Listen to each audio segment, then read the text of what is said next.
For a while now, a lot of rumours have been surfacing that Hayden Christensen will return in Star Wars Episode 8. However, no one really knows how Hayden will come back, or why. Well, today I'm going to tie in Hayden's potential return with a new Snoke theory brought to my attention by Tyler Vincent in my comment section, who's in the description down below. What if Supreme Leader Snoke is actually someone we know all too well? Someone who is to bring balance to the Force, the chosen one, Anakin Skywalker? In order for Snoke to be Anakin Skywalker, Anakin has to be alive, and in Return of the Jedi, Darth Vader actually finally died. But this theory suggests that Darth Vader and that Anakin Skywalker that we saw in the original trilogy was not actually Anakin. He was a clone of the real Anakin.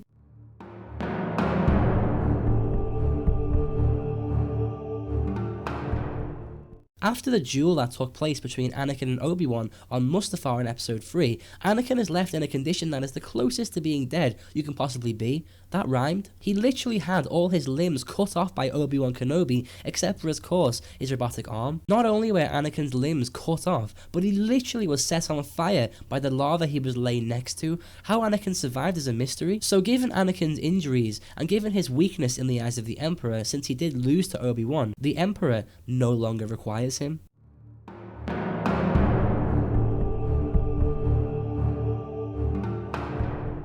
Just for the sake of this theory, I'm gonna say that the Emperor has always had Anakin's DNA stored somewhere in the event that he may need to clone Anakin for whatever reason. Following the near death of Anakin Skywalker, the Emperor had no more use for him. He uses the DNA of Anakin Skywalker to create a clone. This clone is better than Anakin and stronger. It still is basically exactly the same as Anakin and still looks the same as Anakin did after his duel with Obi-Wan, but is programmed to be emotionally stronger and more powerful with the Force. This is why Vader is so powerful even as a cyborg in the original trilogy, and why he is practically emotionally dead, because that emotional side of Anakin Skywalker that we saw in the prequels are now removed in the clone of Anakin.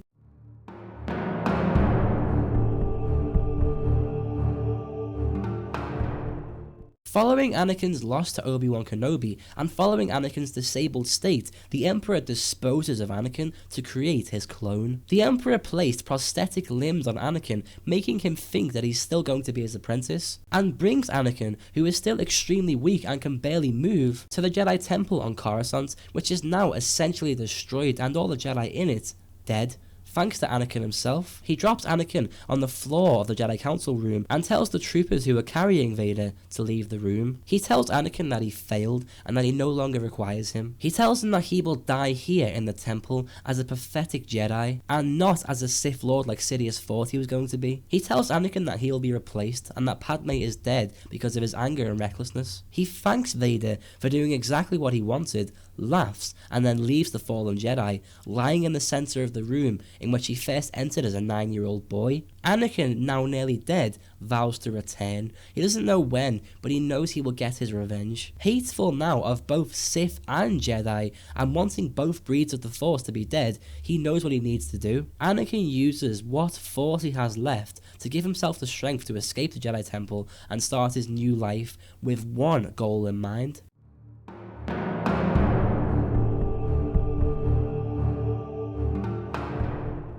Anakin Skywalker, now calling himself Snoke, has been living as Snoke for 60 years. He was aware of his son and daughter Luke and Leia, and he was aware of Darth Vader and the Emperor's death, but in regards to his children, he didn't care. Since he lost his wife, lost to Obi-Wan all those years ago, lost pretty much his whole life, and betrayed by Palpatine, he didn't care. He only wanted one thing, and that was to rule. The trauma he experienced in his life had driven him mad, so much so that he completely resented his own family, and even saw his son, who would now be quite an old man, as a target. Snoke tries to seduce his grandson, Ben Solo, to join his side, and tells Ben it's what his grandfather, Darth Vader, would have wanted, because Snoke is Darth Vader. Snoke seduces Ben Solo, who renames himself Kylo Ren, and Snoke intends to use Kylo to help him rule the galaxy. Anakin is nearly where he wants to be. The only thing really stopping him is Skywalker. This is why Snoke wants Luke dead.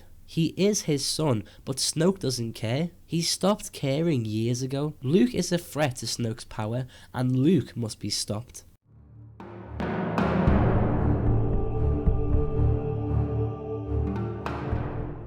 In the original trilogy, we are given clues that Darth Vader is not actually the real Anakin, but a clone. One of the indications that Vader was a clone was the way the Emperor referred to Luke. I always found it strange that the Emperor called Luke the son of Anakin Skywalker as if he had no relation to Vader. Well, what if the reason for this is because both the Emperor and Vader know he's not the real Anakin, and therefore should not be called Luke's father? Another clue was Vader's lack of care for his children. For the near entirety of the trilogy, he tries to kill Luke. It's only a last second decision to save Luke from the Emperor. Luke wasn't the only one Vader tried to kill or recruit. Vader even mentioned recruiting Leia just seconds after he finds out he has a daughter. This behaviour could suggest that Vader doesn't care about his so-called children because he isn't actually their father.